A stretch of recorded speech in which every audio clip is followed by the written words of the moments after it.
মাঝে মধ্যে আমরা আমাদের লাইফে এমন সব সিদ্ধান্ত নেই যেটা হুট করে হয়ে থাকে এবং এই হুট করে সিদ্ধান্তটা নেওয়ার কারণে পরবর্তীতে গিয়ে আমরা অনেক বেশি পরিমাণে পস্তাতে থাকি এবং শুধুমাত্র যে হুট করে আমরা সিদ্ধান্তটা নেই জিনিসটা কিন্তু এরকম না। আমরা এমন সব রিয়াকশন দেই যেটা পরবর্তীতে আমাদের বিপদের কারণ হয়ে দাঁড়ায়। আজকে আপনাকে আমি এরকম ৩টা কারণ সম্বন্ধে আপনাদেরকে বলবো যে এই ৩টা পদ্ধতি যদি আপনি ফলো করেন তাহলে এই যে ইনস্ট্যান্ট যে কোনো ধরনের ডিসিশন নিয়ে ফেলা বা হচ্ছে ইনস্ট্যান্ট কোনো ধরনের রিঅ্যাকশন দিয়ে ফেলা, সেটা দেওয়ার ক্ষেত্রে আপনি আরো একবার ভাববেন। এটার ফলে আপনি যে পরবর্তীতে ভবিষ্যতে কোনো ধরনের যে প্রবলেম ফেস করা সেই জিনিসটা কিন্তু আপনার হবে না।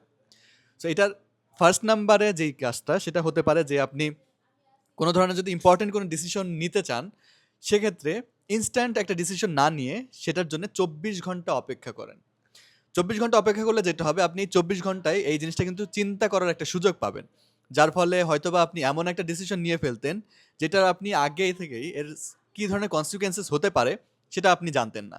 কিন্তু যখন আপনি এই যে ২৪ ঘন্টা নিচ্ছেন আপনি কিন্তু যেকোনো কাজই করেন না কেন, ওই কাজের মধ্যেও কিন্তু আপনি চিন্তা করবেন যে আসলে আমি যদি এই কাজটা এরকম একটা ডিসিশন নেই তাহলে এইটা ভবিষ্যতে এরকম হতে পারে, যেটা পরবর্তীতে এরকম একটা রেজাল্ট দিতে পারে।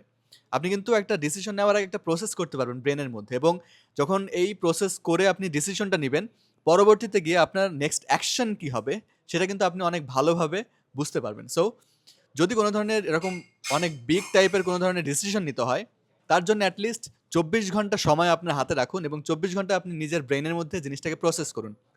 দেখবেন আপনি পরবর্তীতে যেই ডিসিশনটা নিবেন সেটার রেজাল্ট কি হবে সেটা সম্বন্ধে আপনার মধ্যে একটা ক্লিয়ার আইডিয়া হয়ে যাবে এবং আপনার এই এক্সপেক্টেড রেজাল্টটাও যদি কাছাকাছি থাকে বা নাও থাকে তাও কিন্তু আপনি বুঝতে পারবেন যে এইটা যদি এরকম রেজাল্ট না দেয় তাহলে সেটার পরবর্তীতে আমি কি করতে পারি। সো এইটা একটা বিষয়।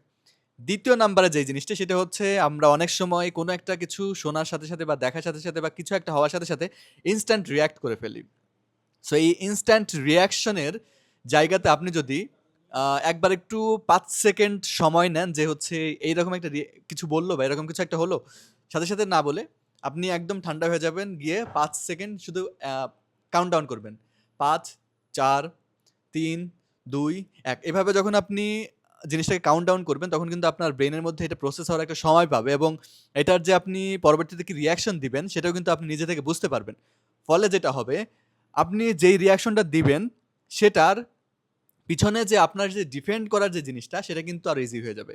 আমাদের মস্তিষ্ক কিন্তু এত বেশি পরিমাণে প্রসেস করার সময় পায় না। আমরা যখন ইনস্ট্যান্ট কোনো ডিসিশন নিয়ে ফেলি। এটার ফলে গিয়ে ভবিষ্যতে গিয়ে আমরা এটার জন্য অনেক বড় ধরনের সাফার করি। সো আপনি এই কাজটা করতে পারেন। যখন কোনো ধরনের ইনস্ট্যান্ট কিছু একটা হবে, রিঅ্যাকশন দিতে হবে, আপনি ১ থেকে ৫ পর্যন্ত উল্টা গোনা শুরু করবেন। এটা করলে দেখবেন আপনার ব্রেইনটা কাল্ম হয়ে যাবে এবং পরবর্তীতে গিয়ে আপনি যে ডিসিশনটা নিবেন সেটা আপনার জন্যে অনেক বেশি পরিমাণে হেল্পফুল হবে। আর ৩ নাম্বারে যে জিনিসটা সেটা হচ্ছে কোনো ধরনের যখন ডিসিশন নিতে যাবেন আপনি সেখানে নিজে সে ডিসাইডার না হয়ে আপনি ৩য় পক্ষের পয়েন্ট অফ ভিউ থেকে জিনিসটাকে কল্পনা করবেন। এটা করলে কি হবে যে আপনি তখন বুঝতে পারবেন যে আপনি আপনার নিজের জায়গাটাতে অবস্থান না করে যদি অন্য জায়গা থেকে জিনিসটাকে দেখেন তাহলে কিন্তু আপনি বুঝতে পারবেন ওই জায়গার আসলে অবস্থানটা কি, ওখানকার সিচুয়েশনটা কিরকম বা ওইটার টাইমিংটা কিরকম। যখন ওই ৩য় পক্ষ থেকে দেখবেন তখন দেখবেন যে ওই জিনিসটা পর্যালোচনা করা আপনার জন্য অনেক বেশি পরিমাণে সহজ হয়ে যাবে এবং এটার ফলে গিয়ে আপনি যেই ডিসিশনটা নিবেন সেটাও কিন্তু অনেক ভেবে-চিন্তে আপনি ডিসিশনটা নিতে পারবেন। সো যখনই আপনার এই ধরনের কোনো সিচুয়েশন হবে, আপনি ৩য় পক্ষের মানে ৩য় থার্ড পারসন এর পয়েন্ট অফ ভিউ থেকে জিনিসটাকে দেখার ট্রাই করবেন। দেখবেন আপনার হচ্ছে নিজের মধ্যে এনালাইসিস করার যে সক্ষমতা বা আপনার কোনো একটা জিনিসকে যে আ আ ইজিলি সলভ করার যে জিনিসটা, সেটা কিন্তু অনেক বেশি পরিমাণে সহজ হয়ে যাবে।